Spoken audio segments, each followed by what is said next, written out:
Assalamualaikum warahmatullahi wabarakatuh. Alhamdulillah, wassalatu wassalamu ala asrofil anbiya'i wal mursalin wa ala alihi wa sahbihi ajmain, amma ba'd. Yang selalu kami hormati Bapak Kepala SDN Karangan 3, Bapak Selamat Hidayat SPD MPD. Yang selalu kami hormati Bapak Ketua Komite beserta jajarannya. Yang selalu saya hormati Bapak Ibu Guru SDN Karangan 3. Terima kasih sekali saya ucapkan kepada Bapak Ibu semuanya yang sudah menyempatkan waktu untuk ikut bersama saya dalam diseminasi budaya positif atau pengimbasan yang saya pelajari pada pendidikan guru penggerak modul 1.4, di mana budaya positif ini telah kami kupas dan dampaknya sangat luar biasa Bapak Ibu. Apabila sekolah kita menganut dengan budaya positif ini, tentunya motivasi anak itu timbul dengan sendirinya, timbul dari dalam dirinya, bukan timbul dari rasa takut ataupun rasa karena ingin dikasih atau diberikan penghargaan dari gurunya. Selama saya pendidikan guru penggerak, saya ditemani dua orang hebat. Yang pertama ini fasilitator saya, Bapak Ibu. Beliau Ibu Fitriana Novita MPD. Beliau seorang guru di SDIT di Kota Riau. Saya bertemu dengan beliau selalu daring lewat Meet atau Zoom. Belum pernah ketemu tatap muka sama sekali. Yang keduanya, beliau adalah Pak Agung Gumelar, guru praktik yang selalu mendampingi saya di bahasanya di darat ya. Kalau Bu Novita di udara. Kalau Pak Agung ini menemani saya di darat, beliau sering main ke sini, sering main di SD kita 1 bulan sekali untuk pendampingan. 1 bulan sekali. Bulan ini insya Allah tanggal 8 beliau mau ke sini lagi. Karena senantiasa beliau mendampingi saya dalam belajar modul-modul guru penggerak.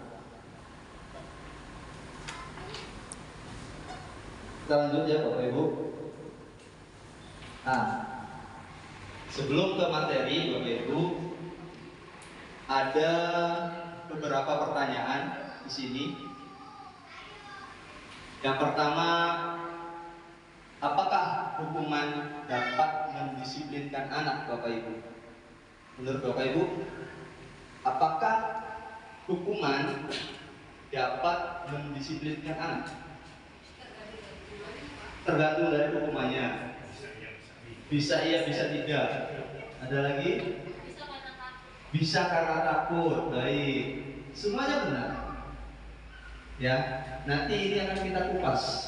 Yang kedua, pemberian hukuman dan hal positif seperti membaca, membersihkan halaman sekolah itu dapat meningkatkan disiplin anak. Betul apa salah? Bapak Bisa iya, bisa tidak juga ya. Pemberian hukuman itu dengan pemberian hukuman dalam hal positif dapat meningkatkan disiplin anak, bisa iya, bisa tidak juga.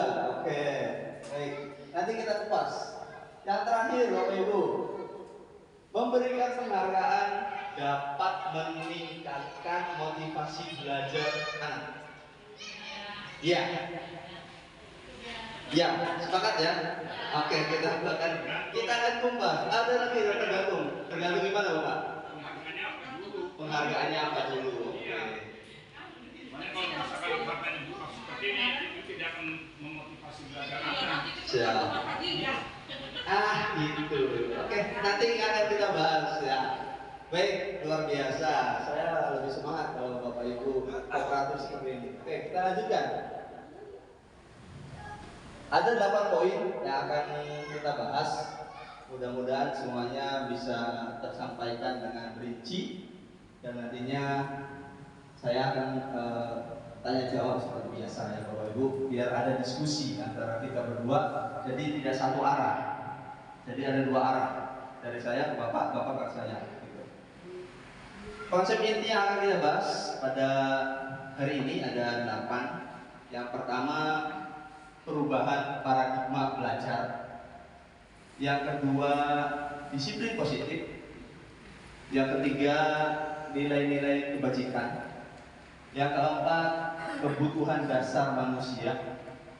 Yang kelima, motivasi perilaku manusia. Yang keenam, posisi kontrol guru. Yang ketujuh, keyakinan kelas. Yang kedelapan, segitiga restitusi. Ya, kita akan bahas 8 ini, mudah-mudahan cukuplah 1 jam lebih. Ya, kita mulai. Yang pertama, ya, apa Ibu monggo? Oh ya, baik. Yang pertama, pembelajaran dengan paradigma baru. Kita sudah beberapa kali ya Bapak Ibu, tentunya Bapak Ibu sudah hafal beberapa kali ganti kurikulum ya, terutama Tohir, Bu Tati sudah berapa kali ganti kurikulum Bu Pak? Hampir 5. Kalau guru-guru muda sama seperti saya mungkin baru 2 kurikulum. Nah, yang ingin saya tanyakan di sini, ada yang namanya pendidikan berpusat kepada guru dan pendidikan berpusat pada siswa. Berpusat pada guru artinya seperti apa Bapak Ibu? Monggo. Pendidikan yang berpusat pada guru. Ada yang ingin menyampaikan?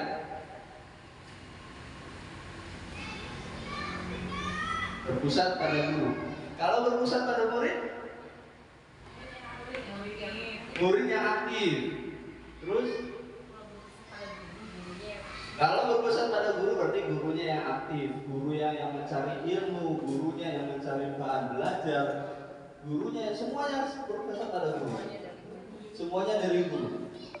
Nah, paradigma itu, ya, paradigma itu berpusat pada guru itu, kita berubah. Semakin ke sini berubah, berpusatnya kepada siswa. Di mana siswa ini dapat mencari bahan ajar, bahan belajar dia dari manapun Bapak Ibu. Anak diberikan kebebasan untuk mencari dan mencari bahan belajar yang dia butuhkan untuk memenuhi tugasnya sebagai seorang pelajar. Nah, paradigma baru yang ini, ya, paradigma pembelajaran dengan paradigma baru merupakan pembelajaran yang dirancang berdasarkan prinsip belajar berdiferensiasi, sehingga peserta didik belajar sesuai dengan kebutuhan berdasarkan tahap perkembangan sesuai teori psikologi modern untuk mewujudkan profil belajar Pancasila. Ya, Bapak Ibu guru pernah mendengar berdiferensiasi? Sering. Bapak belum? Baru Pak? Baru. Oke, baik. Bapak Ibu wali murid baru ya. Nah, mudah-mudahan di kurikulum Merdeka wajib Pak Bu. Ya, Bapak Ibu wali murid, Bapak Ibu wali murid ini harus tahu bahwa di kurikulum Merdeka pembelajarannya harus berdiferensiasi Bapak Ibu. Berdiferensiasi itu seperti apa? Kita sebagai guru harus tahu dan harus memenuhi kebutuhan siswanya. Dengan apa?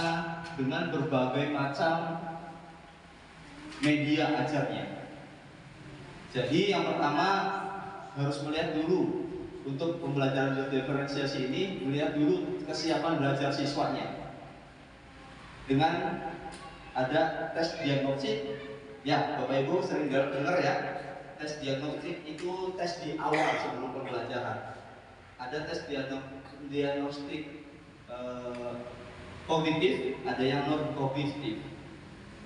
Kalau kognitif itu seberapa jauh pengetahuan siswa tentang materi yang akan diajarkan. Tetapi kalau non kognitif, seberapa nyamannya siswa belajar dengan kami, guru-guru. Non kognitif. Ya, itu ada rubiknya Bapak Ibu. Dan guru harus wajib mengetahui untuk pembelajaran berdiferensiasi ini, untuk memenuhi kebutuhan siswanya. Tentunya anak dari Mama Agani dan Mama Anin berbeda kebutuhannya, nggak bisa disamakan. Ya, tentu perkembangannya pun berbeda. Seperti itu, makanya mudah-mudahan ini bisa kita terapkan di sekolah kita, pembelajaran berdiferensiasi. Tapi memang harus butuh kerja keras, ya.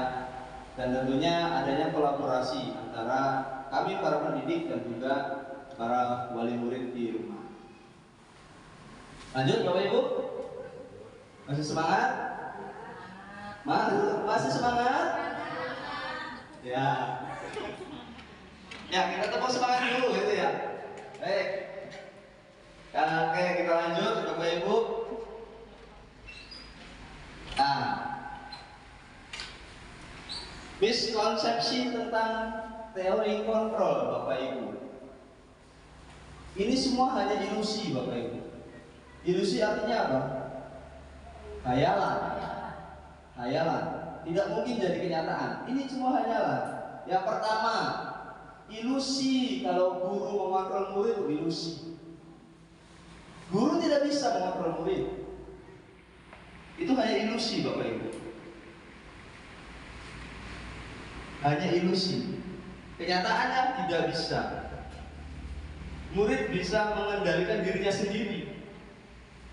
Kita, seorang pendidik dan tentunya orang tua, hanya bisa mengarahkan, tapi tidak bisa mengontrol. Itu ya, ilusi. Guru dapat mengontrol murid. Itu hanya ilusi belaka. Guru tidak bisa mengontrol muridnya, tetapi hanya bisa mengarahkan. Yang kedua, ilusi bahwa semua penguatan positif, efektif, dan bermanfaat. Ini hanya ilusi Bapak Ibu. Penguatan yang positif, jika anak melakukan kesalahan, kita diberikan penguatan. Ya, itu hanya ilusi Bapak Ibu. Ya, itu hanya ilusi. Bagaimana supaya tidak seperti menjadi ilusi? Kita munculkan motivasi dalam diri anaknya. Biarkan anak berkembang dan tahu dari dalam dirinya bahwa apa yang dia lakukan itu belum tepat atau salah.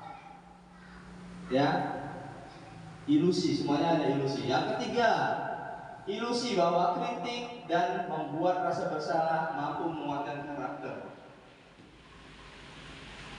Jika ada siswa yang melakukan kesalahan, apa yang dilakukan oleh Bapak Ibu guru? Apa yang dilakukan oleh wali murid? Jika anaknya melakukan kesalahan, dikritikkan, nasehatin, oke. Tabokin, ya.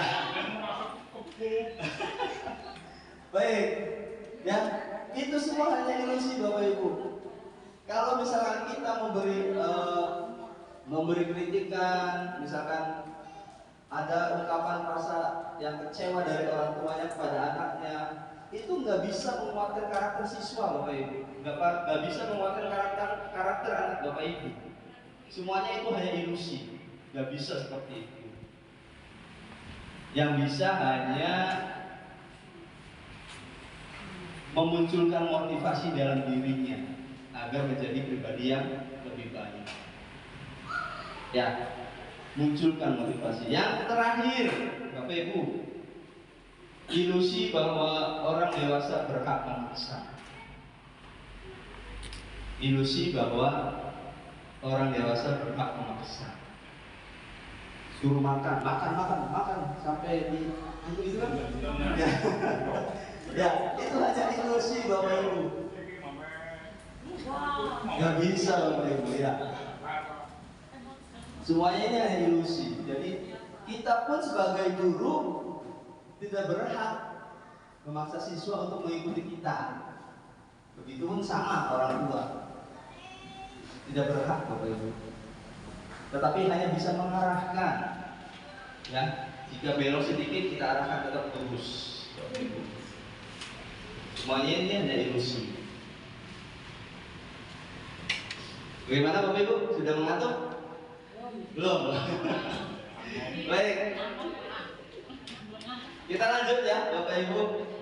Kita lanjut Bapak Ibu, masih banyak. Nah, ini seperti yang tadi saya sampaikan di awal, paradigma pola pendidikan paradigma baru, ya, mengubah paradigma stimulus respon. Kita di tahun-tahun kemarin itu masih stimulus respon, tapi di tahun sekarang dengan kurikulum baru, kurikulum yang luar biasa ini, memang kembali ke pendekatan teori kontrol Bapak Ibu. Teori kontrol. Kita lihat kata-katanya Bapak Ibu. Di stimulus respon, realitasnya kebutuhan kita sama. Ya, mungkin di dulu-dulu guru berpikir bahwa kebutuhan siswanya sama. Belajar, gitu ya. Tetapi di teori kontrol, realitasnya berbeda Bapak Ibu. Kebutuhan kita berbeda. Ya, misalkan Bapak Ibu pengen nulis, ibu yang satunya pengennya minum, kebutuhannya berbeda.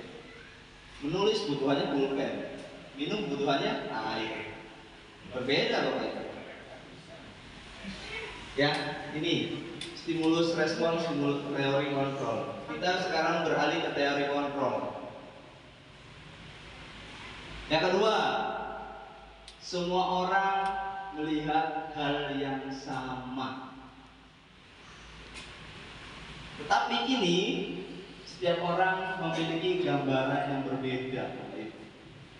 Ambil contoh, saya tayangkan video pembelajaran saya gerakan satu kaki pesawat terbang. Anak-anak itu memiliki gambaran yang lebih luas, dan satu anak dengan satu yang lain itu berbeda. Ya, ada yang memang pesawat terbangnya sangat bungkuk, ada yang pesawat terbangnya cuma berdiri seperti ini, memiliki gambarannya yang berbeda. Tuh, sama seperti Bapak Ibu semuanya. Jika melihat jam, apa yang Anda bayangkan Bapak Ibu? Tidur. Kalau ngomong apa? Makan, minum es, makan bakso. Itu berbeda. Setiap orang berbeda Bapak Ibu. Ya, gitu. Yang ketiga, kita coba mengubah orang agar berpandangan yang sama dengan kita. Kita mencoba mengubah orang agar berpandangan sama seperti kita. Tetapi di teori kontrol itu kita berusaha memahami pandangan orang lain tentang dunia. Kita memahami bahwa memang pandangan orang berbeda-beda. Saya yakin Bapak Ibu juga melihat saya pun suruh menilai saya berbeda-beda. Ya, karena pandangan orang berbeda-beda. Seperti itu Bapak Ibu. Yang keempat, perilaku buruk dilihat sebagai suatu kesalahan. Di teori kontrol, semua perilaku memiliki tujuan. Jadi, jika anak Bapak Ibu melakukan sesuatu, ya, jika anak bapak ibu melakukan sesuatu, itu berarti memiliki tujuan. Tinggal kita mengarahkan agar tujuan itu sampai dengan tepat dan benar. Tuh ya, Bapak Ibu, kita lanjut.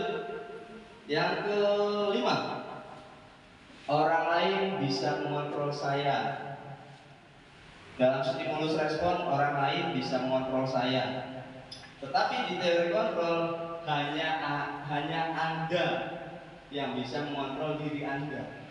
Hanya diri saya yang bisa mengontrol diri saya. Kita sebagai orang tua tentu pengen ya, Bapak Ibu, mengontrol anak kita, gitu ya. Tetapi nyatanya itu hanya ilusi yang kemarin tadi. Itu hanya ilusi. Anak kita bisa mengontrol dirinya sendiri. Kita tinggal mengarahkan, Bapak Ibu. Dan selanjutnya, pemaksaan ada pada saat bujukan gagal. Pemaksaan ada pada saat bujukan gagal. Yang teori kontrolnya, kolaborasi dan konsensus menciptakan pilihan-pilihan baru. Jadi, kalau misalkan anak dibujuk gagal, kita kasih pilihan-pilihan yang baru, Bapak Ibu. Ya, nanti ada di akhir bagaimana cara penanganan saya. Ada anak yang memang perilakunya sedikit menyimpang, gitu ya. Nanti ada di akhir. Yang terakhir, Bapak Ibu, model berpikirnya menang kalah. Tapi di teori kontrol, pola pikirnya menang, tidak ada yang kalah, Bapak Ibu.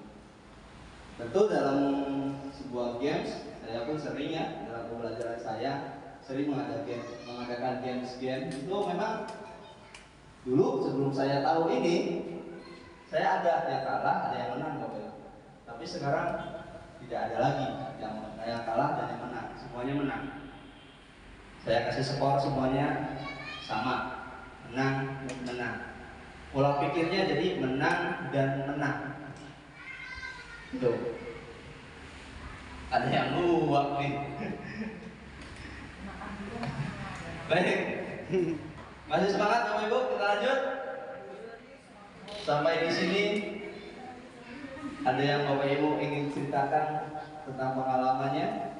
Bapak Ibu guru atau Bapak Ibu wali murid? Pengalaman apa nih Pak? Pengalaman dalam mengontrol diri anaknya, monggo. Oh ya beda-beda ya, anak juga beda. Ya, monggo, gak apa-apa.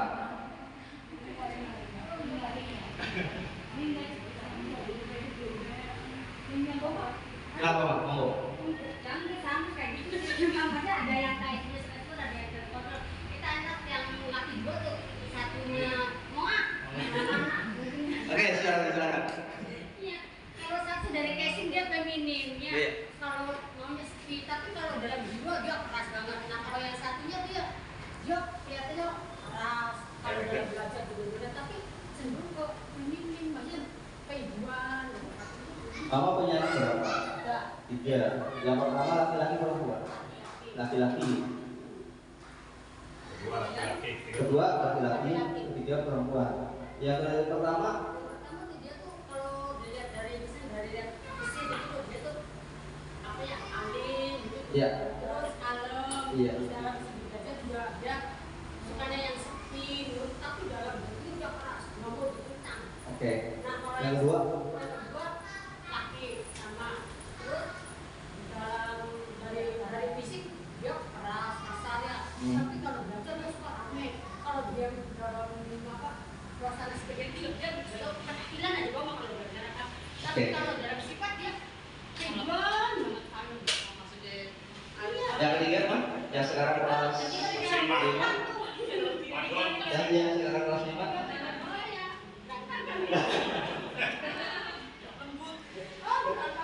Baik. Ya begitu, Mas. Ya. Setiap anak memiliki cirinya sendiri. Setiap anak berkembang dengan cirinya sendiri. Setiap anak berkembang dengan dirinya sendiri. Kita sebagai orang tua hanya mampu mengarahkan agar anak-anak mama sesuai dengan kodratnya, yaitu kodrat alam dan kodrat zamannya. Kodrat alam, mama orang Cirebon, ya orang Cirebon biasanya ngomongnya keras, itu nggak masalah. Kita orang Cirebon dengan orang Kuningan berbeda. Kalau apalagi Bandung lulus. ya, kalau kita ngobrol, ya itu ada orang Bandung.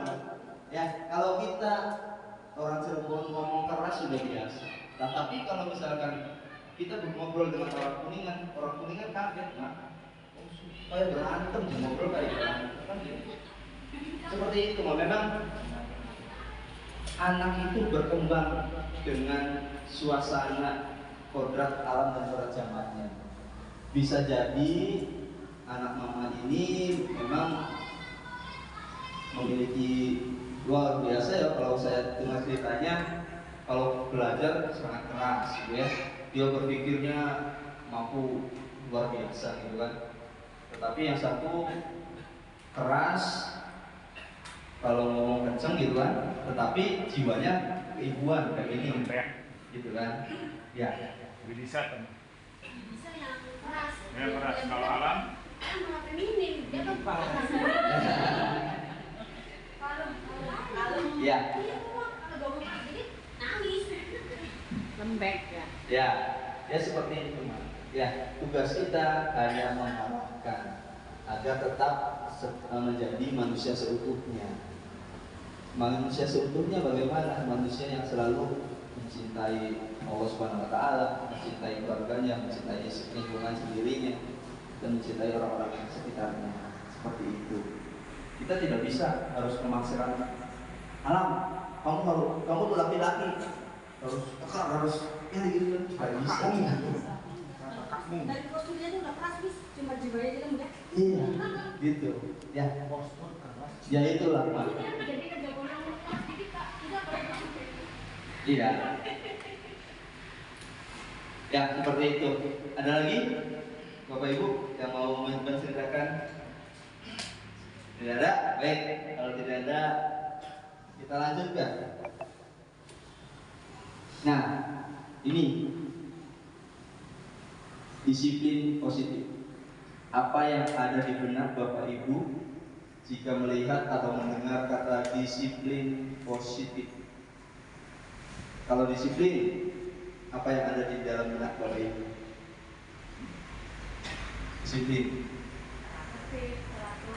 Tertib, teratur. Bu Mega? Oh, teratur. Ada lagi? Tepat waktu. Tanggung jawab. Ya, luar biasa Bapak Ibu. Disiplin itu merupakan apa yang tadi Bapak Ibu sampaikan, betul sekali.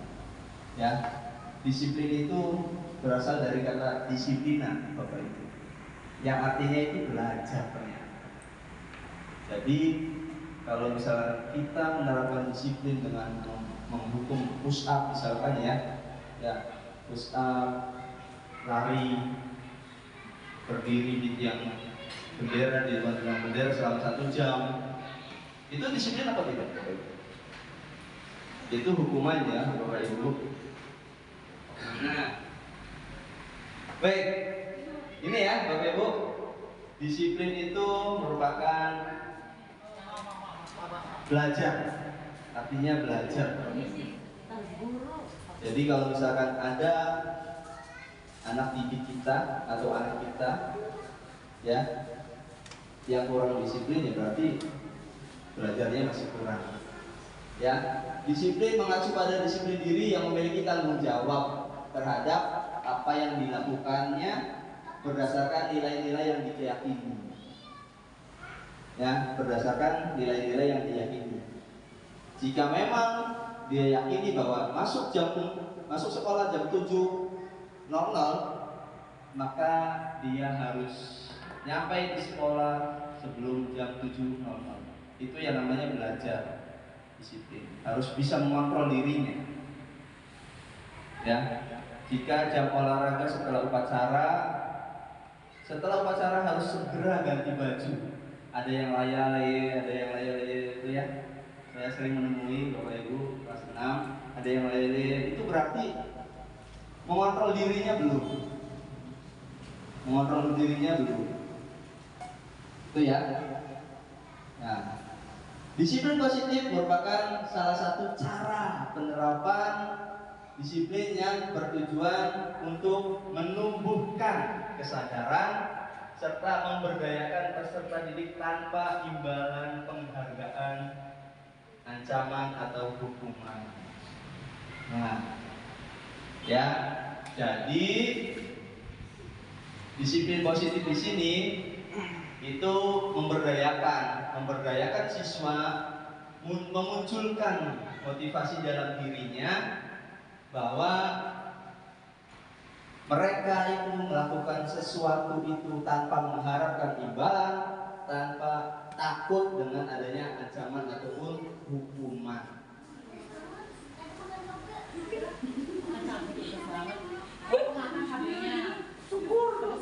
Ya. Baik. Ya, jadi yang awal itu pertanyaan pemantiknya ya di sini terjawab Bapak Ibu. Jika anak selalu diberikan imbalan atau sesuatu penghargaan, jika melakukan sesuatu yang baik, anak dikasih penghargaan, dikasih imbalan, akan ketergantungan Bapak Ibu. Akan ketergantungan. Begitupun sebaliknya Bapak Ibu. Kalau anak melakukan kesalahan, kasih ancaman atau hukuman, jika kita tidak ada, mereka akan melakukannya lagi Bapak Ibu. Yang seperti ini Bapak Ibu konsepnya. Jadi solusinya bagaimana? Solusinya nanti ada di akhir Bapak Ibu, cara penanganannya ada. Ya, jadi disiplin positif ini salah satu cara penerapan disiplin yang bertujuan menumbuhkan kesadaran dari dalam dirinya atau motivasi dalam diri anak atau siswa, gitu ya, tanpa adanya imbalan dan ancaman atau hukuman. Tidak ada. Mereka muncul dengan sendiri-sendirinya, muncul dari dalam diri. Ya. Nah, ini untuk Bapak Ibu gurunya sebagai pendidik. Tujuan kita adalah menciptakan peserta didik yang memiliki disiplin diri, sehingga mereka berperilaku mengacu kepada nilai-nilai kebajikan universal dan memiliki motivasi intrinsik dalam perubahan perilaku ke arah yang lebih baik. Gitu. Nilai-nilai kebajikan universal, Bapak Ibu. Ada yang sudah pernah dengar? Saya pun baru dengar pada pendidikan guru penggerak ini, Bapak Ibu. Banyak sekali nilai-nilai kebajikan. Ya, itu Bapak Ibu. Jadi tugas kita sebagai pendidik ya ini, menciptakan peserta didik yang memiliki disiplin diri, mampu mengontrol dirinya, mampu memiliki motivasi dalam dirinya menjadi pribadi yang lebih baik lagi. Tentunya memiliki pribadi yang lebih baik lagi tanpa adanya imbalan ataupun ancaman dari hukuman, Bapak Ibu. Ini tugas berat kita, Bapak Ibu guru. Masih lanjut? Lanjut Bapak Ibu? Baik, kalau lanjut. Nah, ini nilai-nilai kebajikan. Kalau dari sini terlalu slow. Dari sini saja. Ya, nilai-nilai kebajikan. Nilai-nilai yang disepakati bersama lepas dari suku, bangsa, agama, bahasa maupun latar belakang. Ya, jadi nilai-nilai kebajikan ini banyak sekali Bapak Ibu. Tetapi di sini saya ambil 3 dari organisasi, ya. Ya, contoh nilai-nilai kebajikan institusi atau organisasi yang saya pilih 3 ini karena memang ini yang menurut saya luar biasa. Yang pertama, profil pelajar Pancasila, Bapak Ibu. Tentunya Bapak Ibu sudah hafal ya dengan profil pelajar Pancasila yang beriman, bertakwa kepada Tuhan Yang Maha Esa, berakhlak mulia, berkebinekaan global, gotong royong, mandiri, kreatif, dan bernalar kritis. Ya, ada juga dari organisasi Ibu Premier Program atau PYP. Ini ada nilai-nilai kebajikannya, ada toleransi, rasa hormat, integritas, mandiri, menghargai, antusias, empati, keinginan tahuan, kreativitas, kerjasama, percaya diri, dan komitmen. Dan yang terakhir, saya pilih dari organisasi keterampilan hidup atau life skill. Ini dapat dipercaya nilai-nilai kebajikannya. Ada juga lurus hati, pendengar yang aktif, tidak merendahkan orang lain, dan memberikan yang terbaik dari dirinya.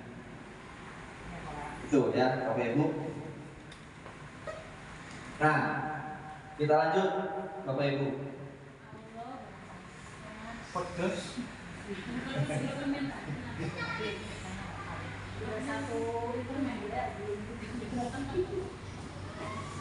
Baik, kita lanjutkan Bapak Ibu. Kebutuhan dasar manusia. Tentunya kita semua sebagai manusia memiliki kebutuhan dasar yang masing-masing, ya Bapak Ibu. Di sini kebutuhan dasar manusia adalah segala sesuatu yang kita lakukan untuk mendapatkan apa yang kita inginkan. Jadi kalau misalkan Mama Eka melakukan sesuatu, berarti Mama Eka sedang menginginkan sesuatu. Begitupun sama dengan saya. Jika saya sedang melakukan sesuatu, berarti saya menginginkan sesuatu itu. Ya.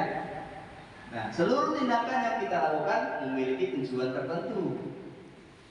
Tentu kita tidak terpungkiri ya, Bapak Ibu, setiap kegiatan yang kita lakukan tentu memiliki tujuan tertentu, memiliki tujuannya masing-masing. Dan semua usaha terbaik yang kita lakukan dalam rangka agar kebutuhan dasar kita terpenuhi dengan baik. Ini pengertian dari kebutuhan dasar manusia. Kebutuhan dasar manusia itu ada apa aja? Oke, kita lanjut Bapak Ibu.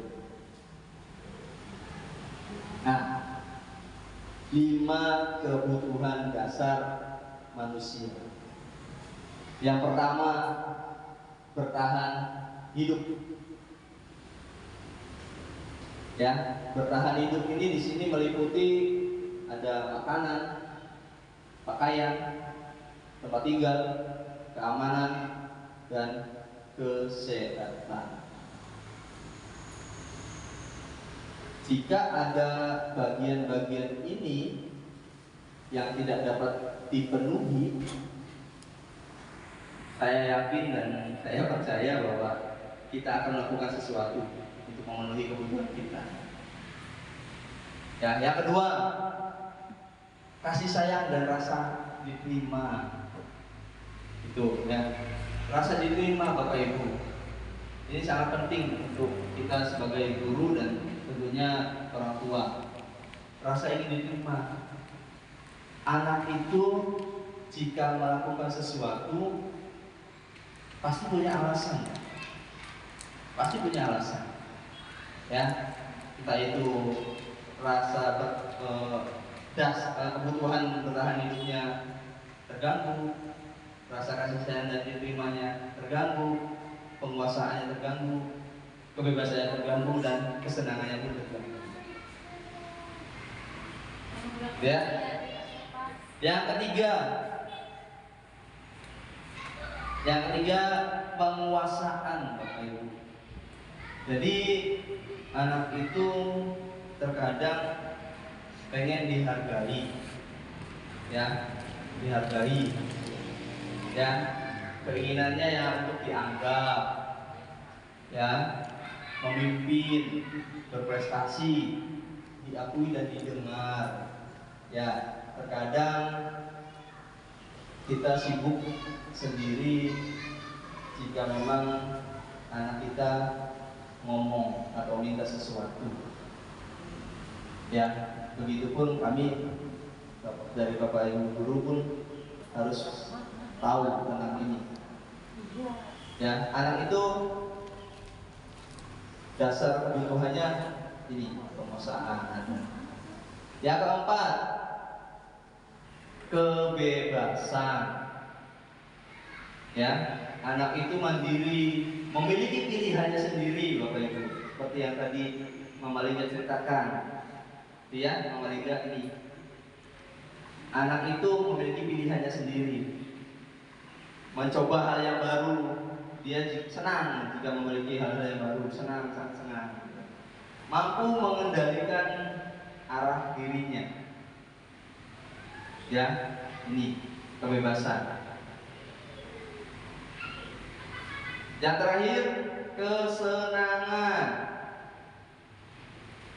Ya, tentu kita sudah sangat hafal ya, namanya anak itu pasti inginnya bermain, dan bermain. Ya, tentu, dan ada rasa humornya juga di sini. Ya, ada antusiasme dan tertawa, Bapak Ibu. Jika salah satu dari 5 ini ada yang tidak terpenuhi dari anak itu, maka pasti anak itu melakukan sesuatu yang kurang baik dalam pemenuhan kebutuhan dasarnya. Jika kalau misalkan ada anak atau siswa yang melakukan sesuatu kesalahan, pasti ada salah satu dari ini yang hilang. Jika 5 kebutuhan dasar ini terpenuhi, saya yakin dan percaya anak itu menjadi pribadi yang baik. Tentunya kami di sekolah pun ya tidak bisa sepenuhnya ya, karena memang di sekolah hanya berapa jam ya? 7 atau 6 sampai 7 jam. Selebihnya bersama keluarganya. Jadi ayo kita sama-sama bareng mengontrol anak didik kita supaya menjadi pribadi yang lebih baik lagi. Sampai di sini ada yang ingin menceritakan pengalamannya atau menceritakan curhatan-curhatannya, monggo.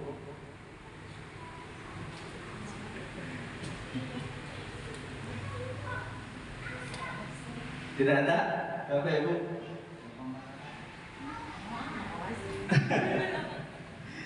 Baik, kita lanjutkan ya Bapak Ibu. Mudah-mudahan masih semangat dan tidak mengantuk karena ini jam-jam rawan kalau menurut saya. Ya baik, kita lanjutkan Bapak Ibu. Ini motivasi perilaku manusia.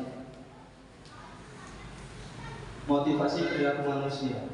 Yang di atas 2 ini motivasinya ekstrinsik atau dari luar, Bapak Ibu. Yang satu yang di bawah ini motivasinya dalam dirinya, intrinsik. Berubah. Ya. Kita lihat. Untuk menghindari ketidaknyamanan atau hukuman. Ya, biasanya siswa itu bagaimana? Pak Tohir, monggo tanggapannya. Kabur. Nah, ya,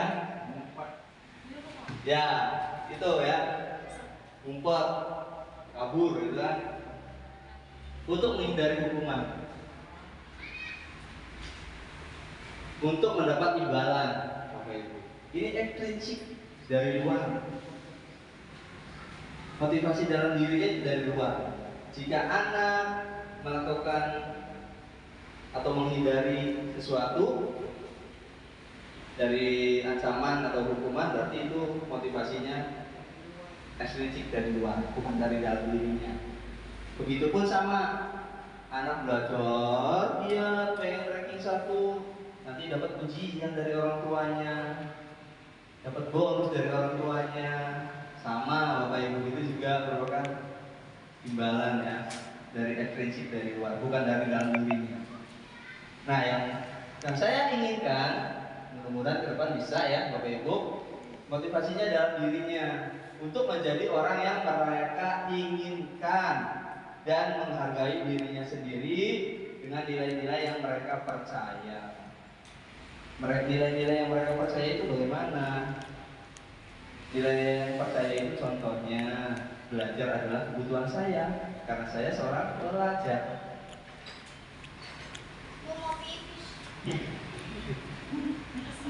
Ya penggabung. Silakan.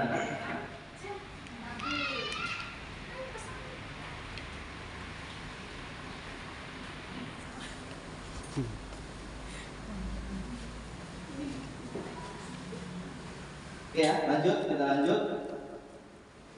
Ya, bagaimana cara memotivasi anak untuk muncul motivasi dalam dirinya?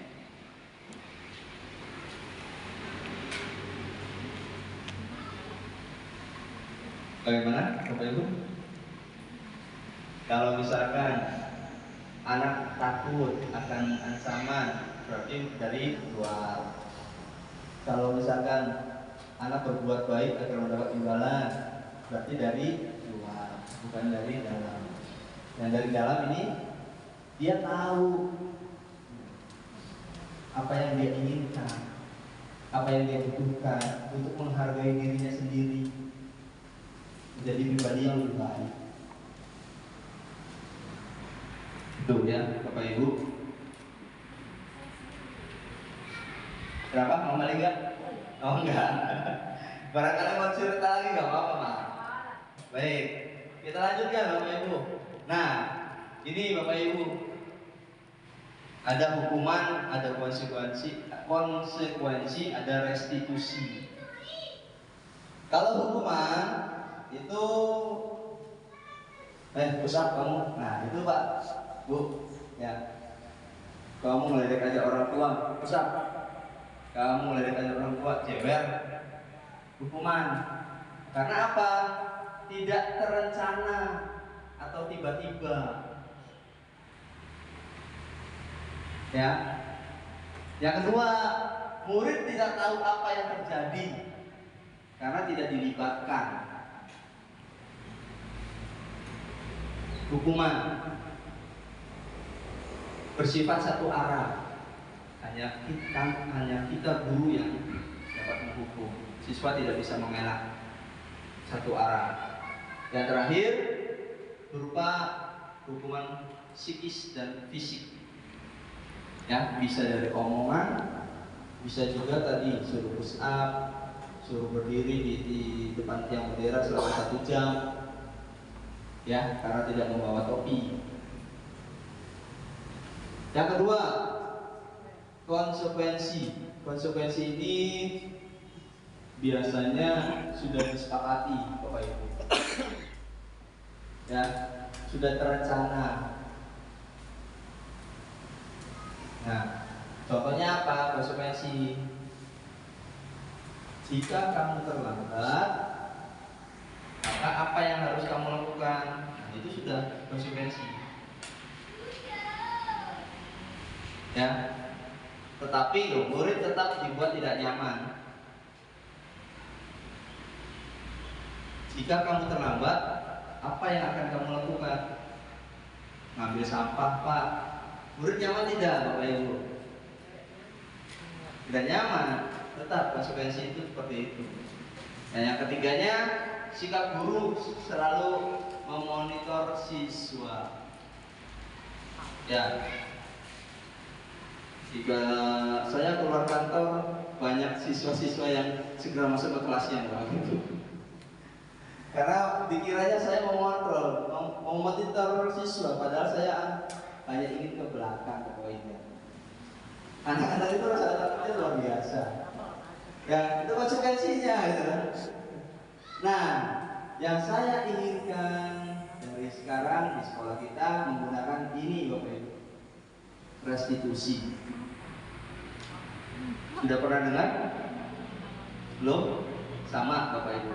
Saya pun baru mengenal restitusi ini di ya. Saya pun baru mengenal Bapak Ibu restitusi ini di pendidikan guru penggerak yang saya lakukan sekarang. Ya, restitusi ini luar biasa. Kalau menurut saya, ya, kalau menurut saya luar biasa.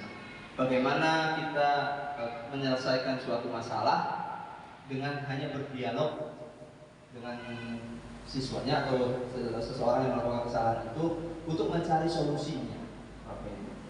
Nah, ini yang pertama, proses menciptakan kondisi bagi murid untuk memperbaiki kesalahannya.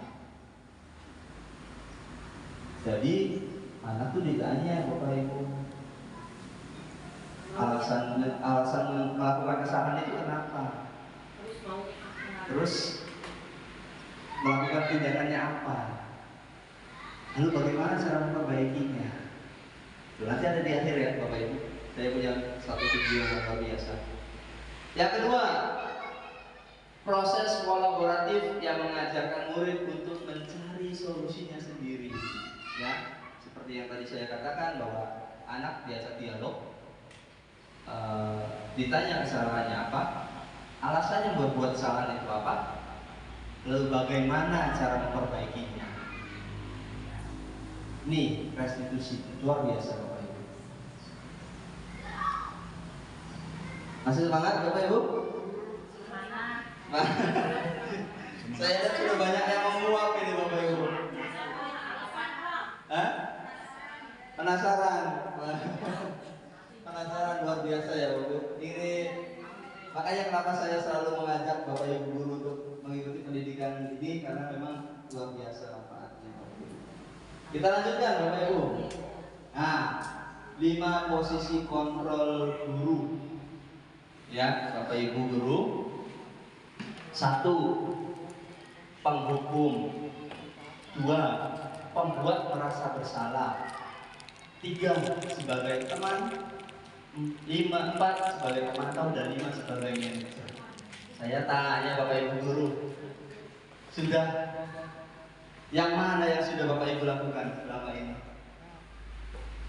Ibu Sati? Boleh jujur, harus jujur. Guru penggerak ini harus jujur Bapak Ibu. Semua pernah. Oke. Ibu Atik? Semua pernah. Ibu Mega? Ibu Tati? Sama ya, sama-sama. Bapak Tohir? Sebagai teman. Seringnya sebagai teman ya Bapak Ibu. Oke. Kalau ngukur sih nggak pernah. Nggak pernah telat. Luar biasa, Masya Allah. Oke. Bapak yang sudah lumayan senior di sini ya, tentu mama sudah sangat hafal ya. Dengan Pak Tohir ya. Nah, ini di sini memang saya pun hampir semuanya saya sudah ya, tapi yang seringnya itu memang apa bisik-bisikku? hanya 3 yang sering saya lakukan. Sampai kemarin sebelum saya mengikuti guru penggerak ini, saya sering menghukum ya, pembuat merasa bersalah ya. Sebagai teman ya Bapak Ibu tahu sendiri ya, kalau saya lewat pada nempel semua gitu ya. Ya sebagai ya di kereta apian itu sebagai teman. Yang keempat, pemantau juga ada. Dan sekarang yang saya lagi coba, saya menjadi seorang manajer. Ternyata guru itu sebagai manajer sebaiknya sama seperti dalam perusahaan. Ya, manajer itu seperti apa? Kita lanjutkan, Bapak Ibu. Nah, ini contoh penerapan 5 kontrol guru. Kasusnya Siswa tidak memakai atribut lengkap saat upacara bendera. Kalimatnya perhatikan.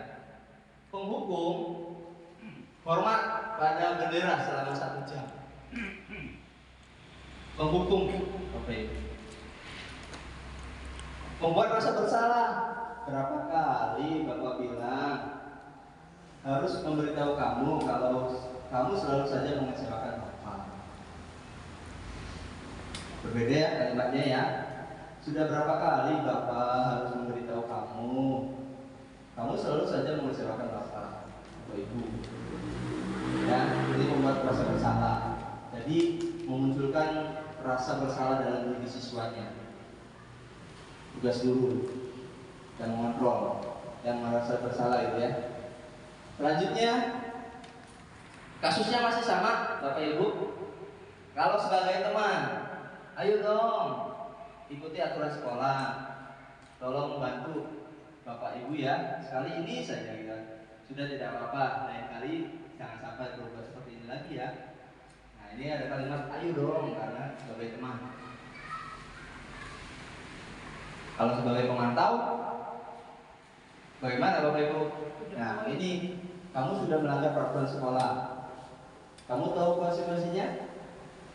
Setelah upacara, kamu beli atributnya ke koperasi dan jangan diulangi lagi. Dipantau apakah sudah membeli atribut atau belum, pemantau. Jadi kalau ada anak yang melanggar ini nih, tidak memakai atribut, nah dia ditanya sama gurunya, sudah melanggar apa konsekuensinya? Dia tahu konsekuensinya, harus membeli atribut. Dipantau, bener nggak beli atribut? Nah itu Bapak Ibu. Ya, Salin bukan pun gawe. nah kita lihat kalau posisi manajer bagaimana ya? Kita lihat bagaimana solusinya. Kalau kita sebagai seorang manajer ya, kasusnya masih sama. Kita tanya Bapak Ibu, apakah kamu tahu kesalahanmu? Nah, kira-kira bagaimana kamu perbaiki kesalahanmu? Dan tanpa mengontrol, tanpa mengawasi, biarkan anak itu mencari solusinya sendiri. Berarti kan dia tahu nih kesalahannya tidak memakai atribut. Nah, guru bertanya, bagaimana memperbaikinya? Berarti apa memperbaikinya bagaimana? Beli atribut. pasang. Nah, itu. Ya, mudah-mudahan kita bisa ya Bapak Ibu sebagai seorang manajer di dalam pendidikan ini. Tuh. Kita lanjut Bapak Ibu. Nah, saya punya pertanyaan di sini. Kira-kira kalimat ini di posisi kontrol yang mana Bapak Ibu? Saya kecewa sekali dengan kamu. Yang berapa? Yang kedua. Yang kedua itu merasa bersalah ya. Berbuat merasa bersalah. Kita lihat. Betul. Luar biasa, sepertinya sudah sangat mendalami. Karena kenapa di sini ada rasa kecewa. Saya kecewa sekali dengan kamu. Yang kedua Bapak Ibu, kamu tidak pernah benar melakukannya. Pemantau, ada lagi? Pemantau. Kita lihat Bapak Ibu. Penghukum ternyata Bapak Ibu.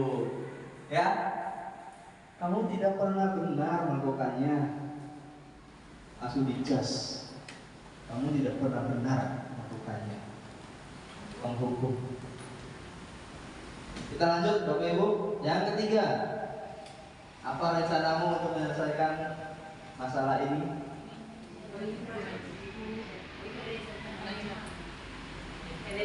Yang mana Bu tadi? Manajer. Mama Eka? Manajer. Oke, luar biasa Bapak Ibu. Ya, manajer, apa rencanamu untuk menyelesaikan masalah ini? Itu.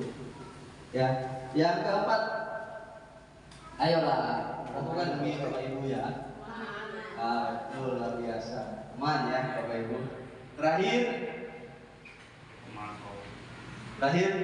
kamu tidak pernah mendapat nilai jika tidak mengerjakan tugas. Ada yang bel-belnya tuh. Memantau, betul. Betul ya. Kenapa? Karena memang ada yang mereka kerjakan. Pantau. Selama di sini, bagaimana Bapak Ibu? Ada yang ingin? Monggo. Yang ingin saya tanyakan, mungkin kalau secara jujur ya, yang kemarin-kemarin ya, kalau tahun ajaran baru ini belum. Kayaknya semuanya kita pernah ya melakukannya. Yang ingin saya tanyakan, apakah yang harus kita lakukan itu hanya sebagai manajer atau memang harus semuanya? Baik, terima kasih Ibu Tati. Pertanyaan yang luar biasa. Apakah kita seorang guru itu harus menjadi manajer atau bisa ke tempat yang lainnya semuanya? Itu jawabannya tergantung masalahnya. Kalau memang si anak itu sudah beberapa kali kita menggunakan sistem manajer, menggunakan kontrol manajer ini gagal, agak sedikit kita naikkan. Ya, bisa menjadi pemantau, bisa menjadi teman. Nah, jika masih gagal juga kita naikkan sebagai pembuat merasa bersalah. Ya, tetapi mudah-mudahan penghukum dan pembuat merasa bersalah sudah hilang. Ya, kita tidak pakai lagi Bapak Ibu. Kita sudah tidak pakai lagi penghukum dan pembuat merasa bersalah. Kenapa? Karena akan selalu diingat Bapak Ibu. Akan selalu diingat. Saya pun begitu.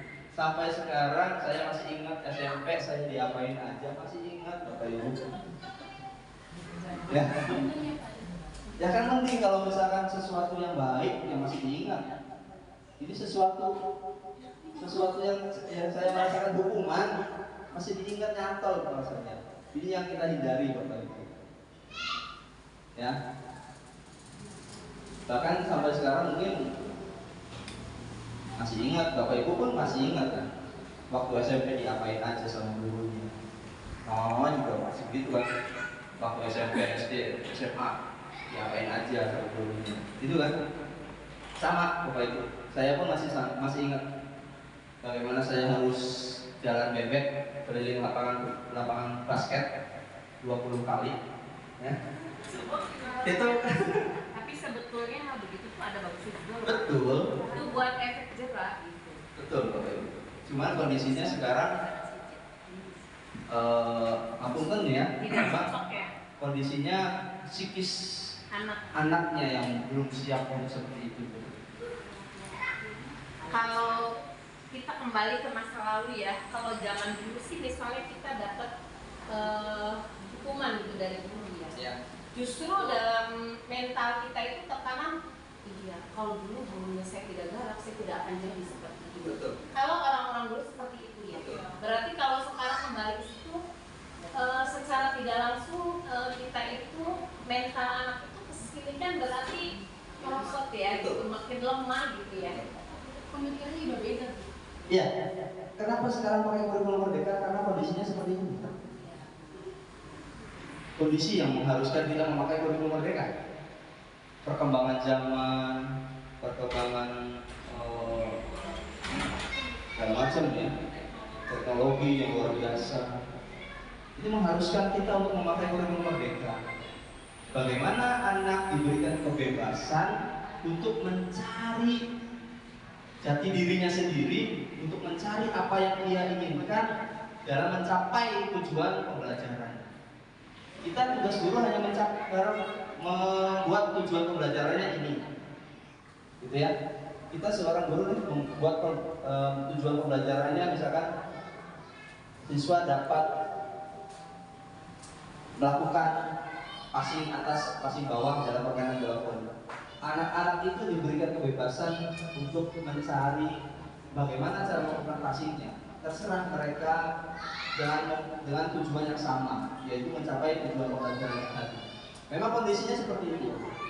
Kondisi mental anak yang semakin menurun karena kita tidak dipungkiri ya, karena memang kondisi teknologi yang luar biasa, jadi si anak itu lebih dekat dengan HP-nya dibandingkan dekat dengan temannya, bahkan dengan orang tuanya pun begitu ya.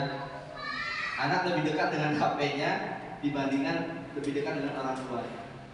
Ini memang tidak dipungkiri Bapak Ibu. Makanya Kemendikbud mengeluarkan kurikulum merdeka ini. Kalau menurut saya luar biasa kurikulum ini. Masih lanjut Bapak Ibu? Lanjut ya.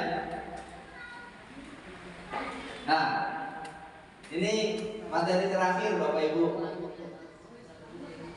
Materi terakhir. Ya, kita sudah 1 jam. Ya, ini terakhir Bapak Ibu. Kita terlalu asik ngobrol sampai tidak terasa ya Bapak Ibu. Sudah dekat Bapak Ibu guru, sudah jam waktunya mulai. Ya, ini yang terakhir Bapak Ibu, keyakinan kelas. Ya, seperti sudah terpampang di tembok sebelah kiri Bapak Ibu, ada keyakinan kelas mata pelajaran saya. Hampir di setiap kelas, yang belum insya Allah minggu-minggu ini saya buatkan semua. Karena memang kalau di kelas rendah saya butuh ekstra dalam membuat keyakinan kelas ini, ya. Dan jadi pertanyaan, mengapa keyakinan kelas bukan peraturan kelas, Bapak Ibu? Monggo. Kenapa keyakinan kelas bukan peraturan kelas, Bapak Ibu? Ada yang mau menambahkan? Kenapa keyakinan kelas bukan peraturan kelas?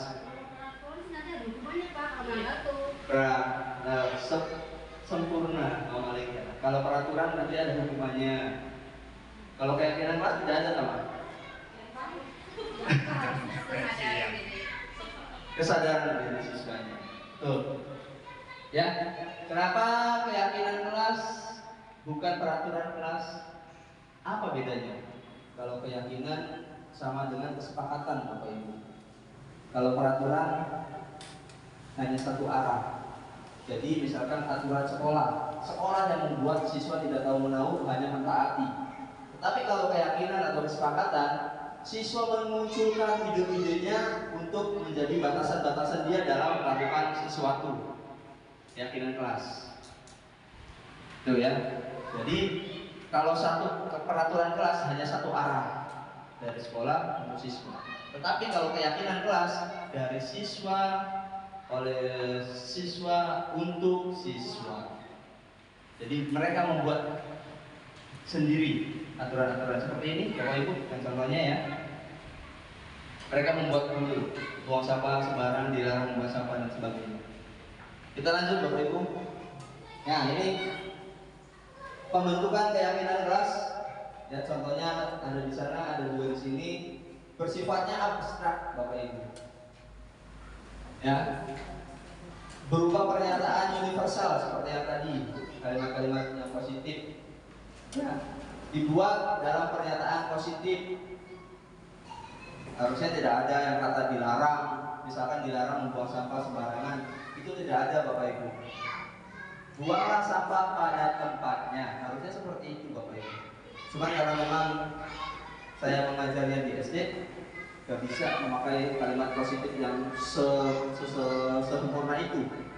Makanya saya gunakan kata dilarangnya dicoret ganti tidak boleh. Jadi diperhalus bahasanya. Ya, sedikit saja agar mudah diingat. Ya seperti yang Bapak Ibu lihat, samping paling 10 saya bikin.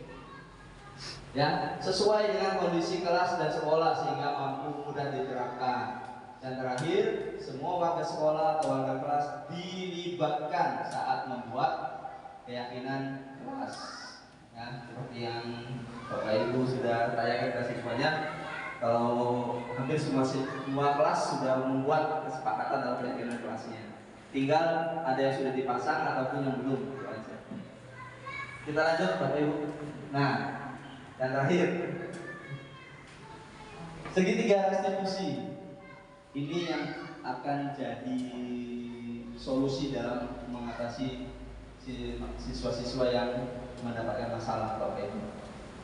Ya, segitiga restitusi ini sesuatu proses dialog yang dijalankan oleh guru agar mendapatkan atau agar dapat menghasilkan murid yang mandiri dan bertanggung jawab.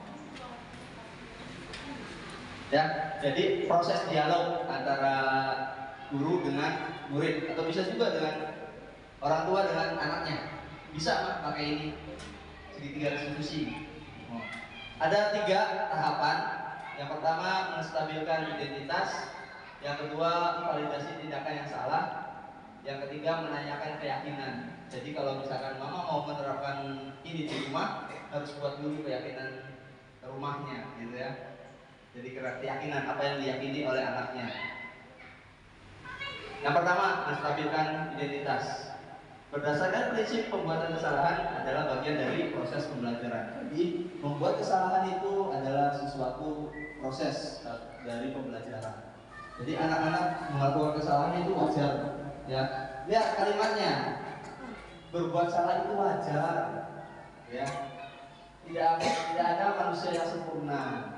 Dalam menggunakan menstabilkan identitas, diharapkan menggunakan kalimat-kalimat yang seperti ini, Bapak Ibu.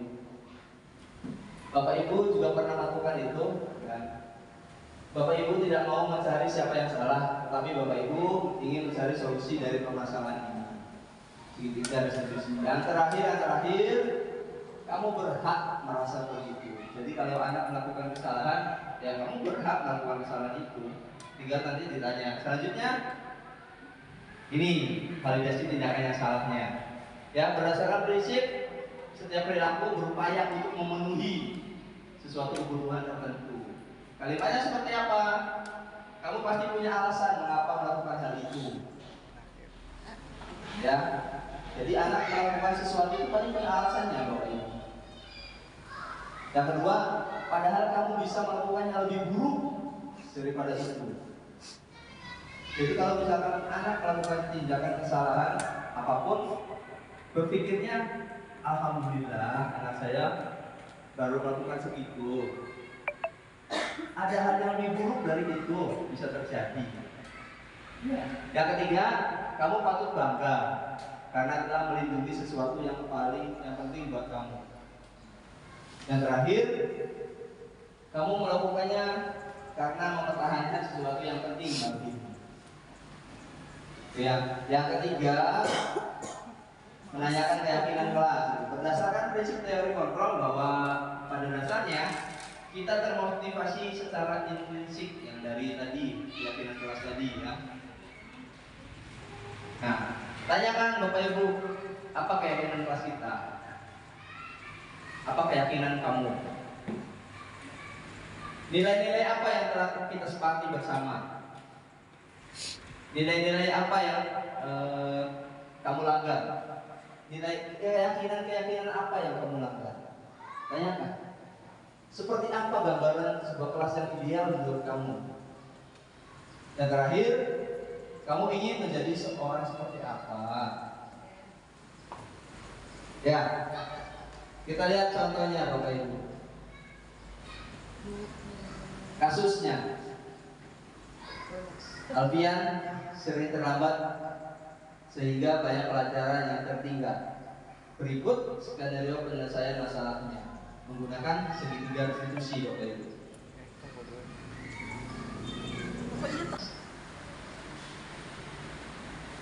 Ini ya videonya, Bapak Ibu.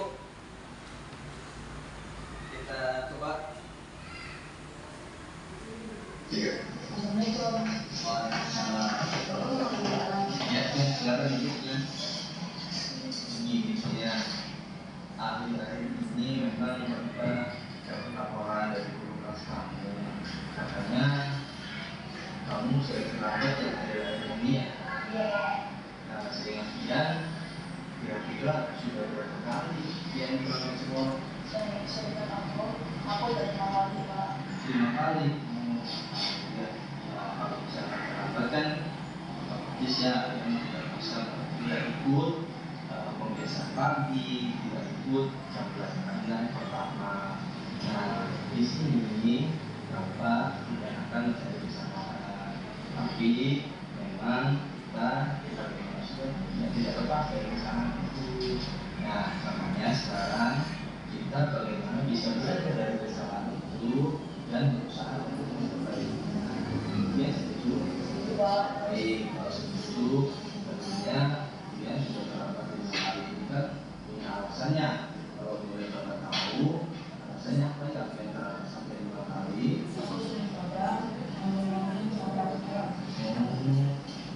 Mungkin sampai malam.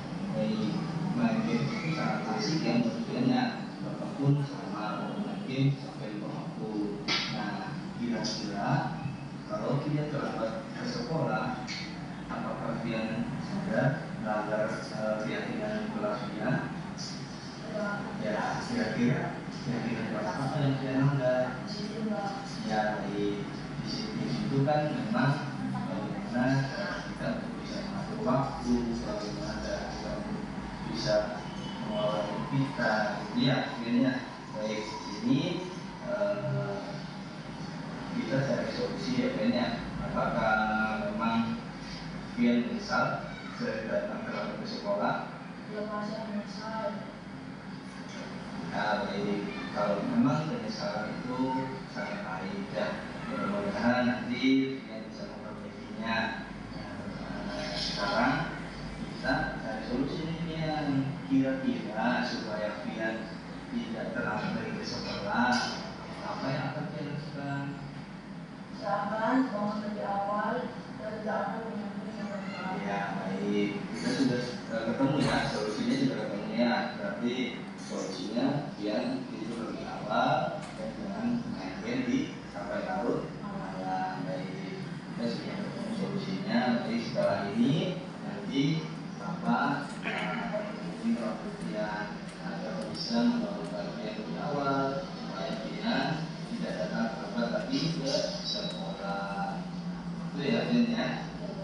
Terima kasih Fian, kita sudah ketemu solusinya. Silakan Fian kembali ke kelas. Salam. Ya.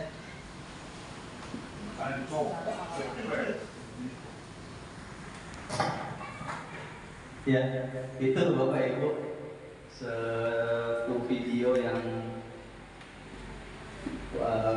restitusi yang saya lakukan bersama anak didik saya, yaitu Alfian.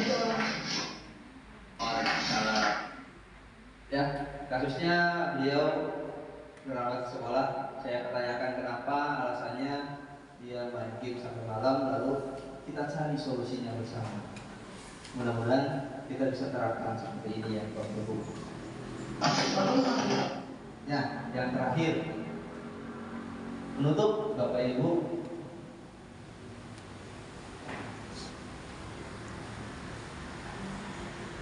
dalam penerapan program disiplin positif, hendaknya guru memiliki standar kepribadiannya, ya, profesional dan sosial yang baik, di mana guru mampu merefleksikan dirinya dalam posisi kontrol saat ini, ya. Bagaimana perjalanan dirinya sebagai seorang pamong atau penuntun, ya, atau manajer yang menuntun murid-muridnya menjadi insan yang mandiri, merdeka dan bertanggung jawab. Ini merupakan standar pendidikan nasional kita, Bapak Ibu Guru. Sampai di sini ada yang ingin ditanyakan? Luar biasa ya Bapak Ibu, materi-materi yang saya sudah berikan mudah-mudahan bermanfaat untuk diri saya dan tentunya untuk kita semua. Terima kasih atas waktunya, saya cukupkan. Billahi taufik wal hidayah. Wassalamualaikum warahmatullahi wabarakatuh.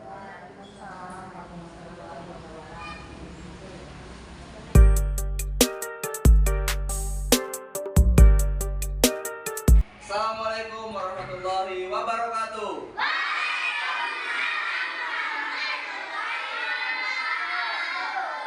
Ya, bagaimana kabarnya hari ini?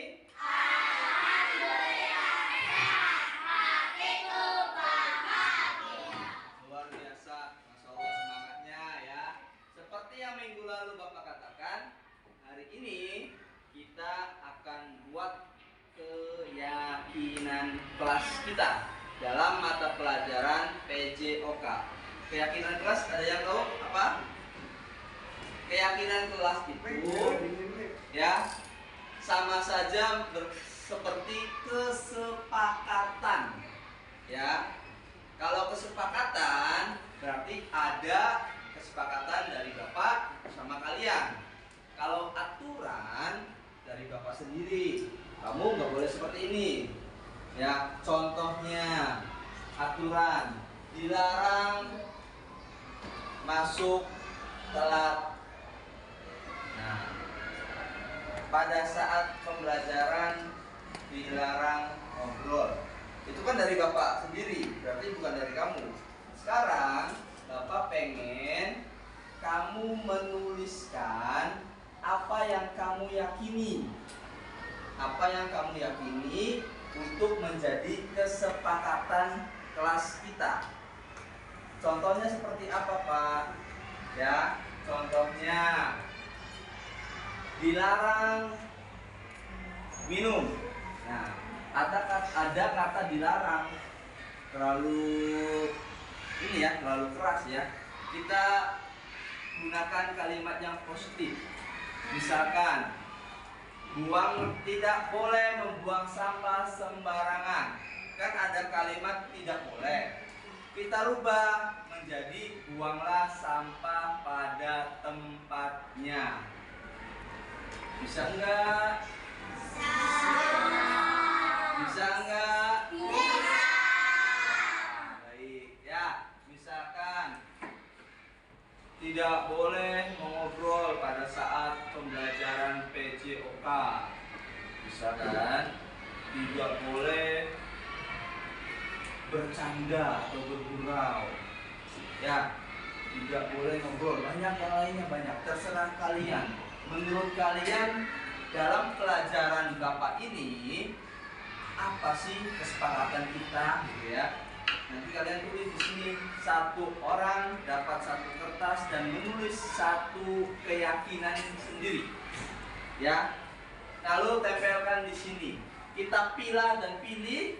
Kalau misalkan ada yang sama, tempelkan salah satunya di sini. Ini yang akan menjadi keyakinan kelas kita, ya. Keyakinan kelas kalian bersama mata pelajaran Bapak. Sudah siap? Ya. Ada pulpennya? Ada. Nah, ada pulpennya. Baik, Bapak akan bagikan ya. Pak, mau ke sini Pak.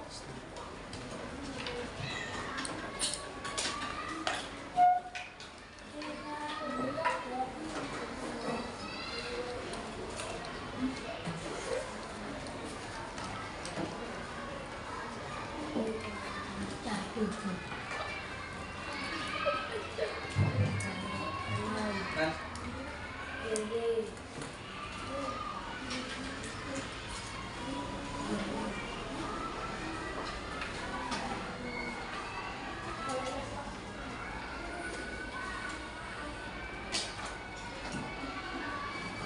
Hargan.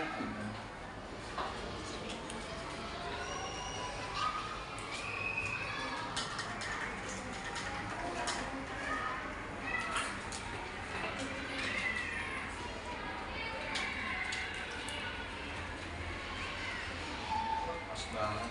Enak. Sudah dapat semua? Baik, silakan tulis apa yang ingin kalian yakini dalam pelajaran Bapak. Ya. Tempelnya di sini, ditempel di sini.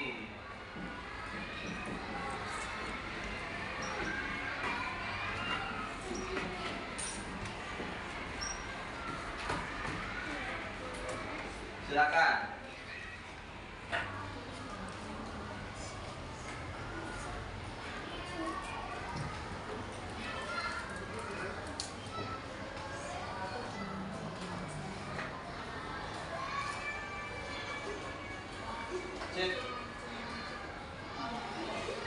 nih. Ayo. Yang sudah silakan tempel. Kenapa, Nan? Sudah kan? Silakan tempel. Nanti juga dibacakan sama temennya. Gak apa-apa.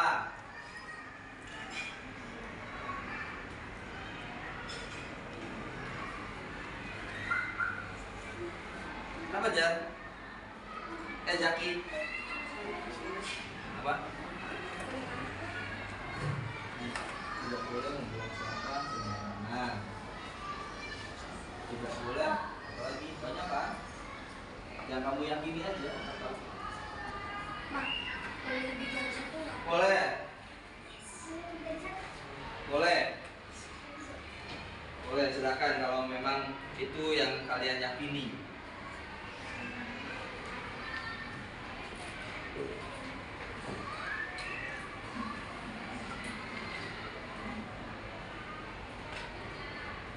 Arun udah, Run? Udah, Run? Belum.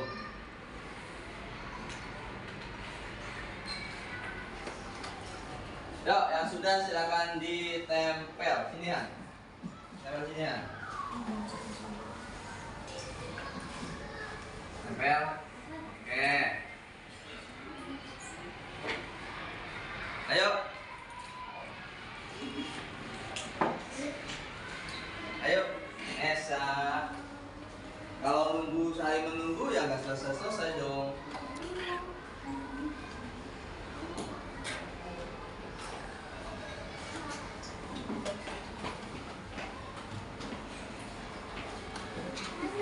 Ya, silakan bebas.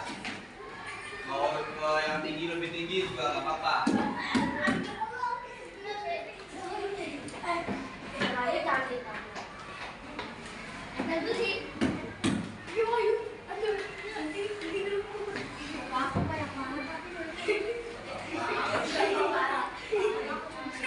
Ya, silakan.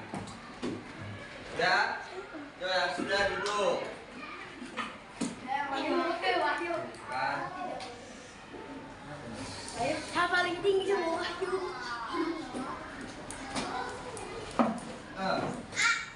Ya, silakan duduk. Yang sudah. Kita dapat 20 ya. Ada yang berangkat satu, jadi kita dapat 20 keyakinan di sini yang kalian tulis.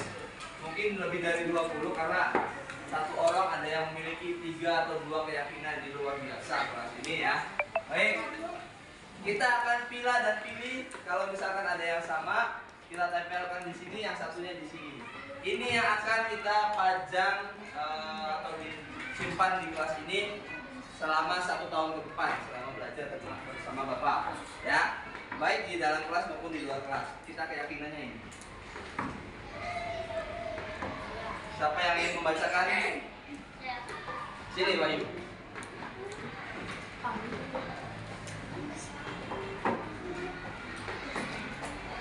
Bacakan, Bayu. Tidak boleh merokok di sekolah. Tidak boleh merokok. Emang ada yang merokok? Enggak. Maksudnya ini buat bapak gurunya, Sa? Pak. Oh iya. Kalau setahu bapak di sekolah kita nggak ada yang merokok. Bapak gurunya juga. Baik, kita tempel ya. Kita tempel 1. Lagi yuk, baca lagi. Monggo yang mana? Dilarang membuang sampah sembarangan di halaman sekolah. Dilarang membuang sampah halaman sekolah. Dilarang membuang sampah sembarangan di halaman sekolah. Masuk nggak? Masuk ya. Oke, kita tempel lagi. Lagi yuk. Tidak boleh mengejek orang tua. Tidak boleh makan minum di saat jam belajar. Tidak boleh mengejek orang tua. Tidak boleh makan dan minum di saat belajar. Oke, masuk. Saat belajar makan. Tidak boleh ngobrol saat jam pelajaran. Tidak boleh bercanda saat pelajaran dan yoga. Tidak boleh membuang sampah sembarangan. Ya, luar biasa ya. Bacanya 3. Tapi kita ada yang berbeda ya. Ini baru. Lagi yuk, yang mana? Yang mana yuk? Ini. Tidak boleh telat ke sekolah. Telat ke sekolah baru ya. Tidak boleh telat ke sekolah. Oke, lagi yuk, lanjut.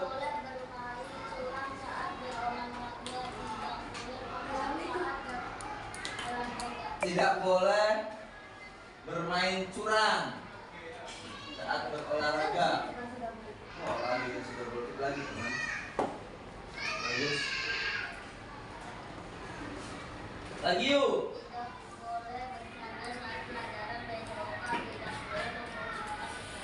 Sudah ada belum? Sudah ada ya. Kita tempelnya di sini. Sudah ada. Lagi yuk. Tidak boleh berantem saat pelajaran PJOK. Oke ya, kita pasang di sini baru. Lanjut yuk.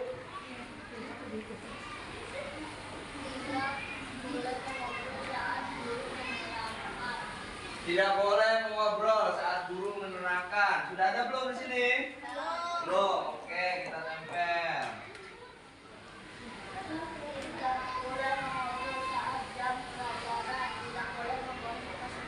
Tidak boleh mengobrol dan tidak boleh membuang sampah sembarangan. Sudah apa belum? Nah, kita tempel di sini. Lanjut yuk. Dilarang membuang sampah sembarangan. Sudah belum? Nah, lanjut. Tidak boleh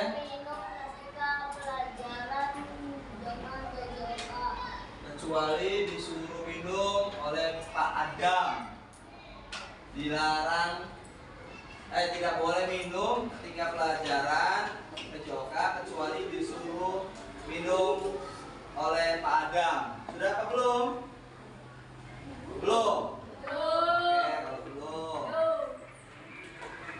Lanjut.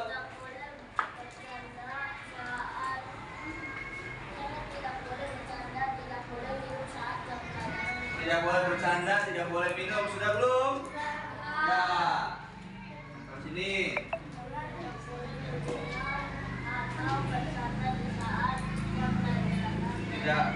Tidak boleh bergurau atau bercanda.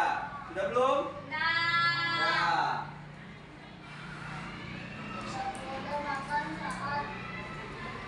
Pelajaran. Tidak boleh makan saat pelajaran PJOK. Udah belum? Udah. Oke, kalau udah. Tidak boleh terlambat saat jam pelajaran. Tidak boleh berulang saat jam pelajaran. Tidak boleh terlambat, tidak boleh bergurau. Sudah belum? Nah, oke, kalau sudah di sini. Tidak boleh bergurau. Tidak boleh bergurau. Sudah belum? Sudah. Nah, tempel di sini. Tidak boleh ngobrol dalam jam pelajaran PJOK. Tidak boleh bergurau dalam jam pelajaran PJOK. Tidak boleh mengobrol dan tidak boleh bergurau. Sudah belum? Sudah. Ya, tempel di sini. Dua lagi yuk. Boleh membuang sampah sembarangan. Tidak boleh membuang sampah sembarangan. Sudah? Ya, sudah. Terakhir, buanglah sampah pada tempatnya. Sudah belum? Membuang sampah sembarangan. Dilarang membuang sampah. Kita ganti. Dilarang membuang sampahnya berarti menjadi buanglah sampah pada tempatnya. Kalimatnya yang lebih positif. Tepuk tangan untuk wanita silakan. Baik, terakhir ya. Ini kesepakatan kelas kita. Ada tidak boleh merokok di sekolah. Oke ya, ini untuk bapak gurunya mungkin ya. Yang kedua, buanglah sampah pada tempatnya. Yang ketiga, tidak boleh mengejek orang tua, tidak boleh makan minum di saat belajar. Yang keempat, tidak boleh mengobrol, tidak boleh bercanda, tidak boleh membuang sampah sembarangan.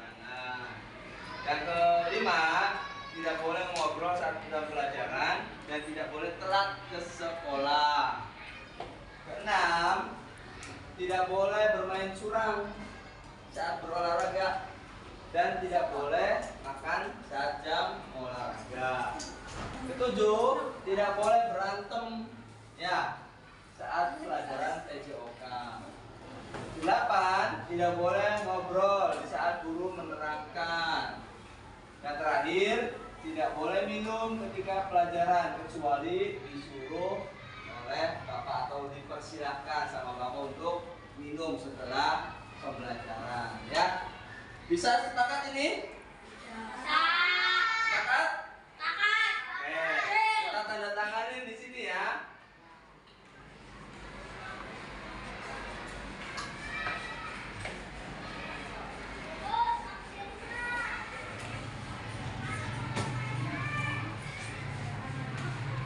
Ketua kelasnya siapa?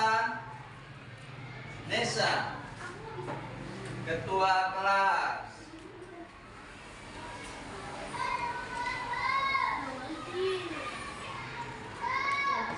Wakilnya Wahyu.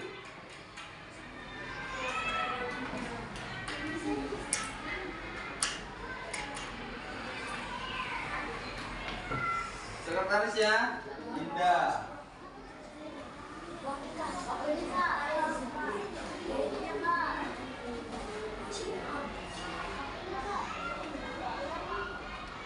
Wakil udah.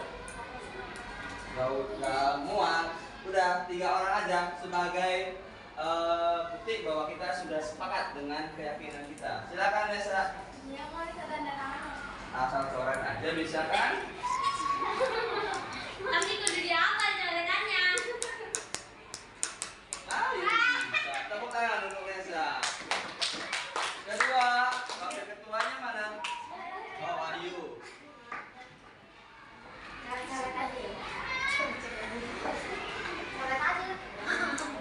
Coret aja namanya yuk. Ya, silakan Wahyu. Wek, betul, bagus Wahyu. Terakhir.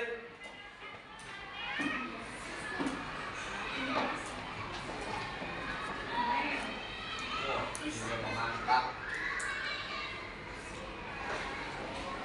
Ya, terima kasih untuk 3 perwakilan dari kelas ini. Tepuk tangan untuk kalian semua. Ya, mudah-mudahan kita selalu menjadikan keyakinan ini sebuah pedoman dalam belajar kita.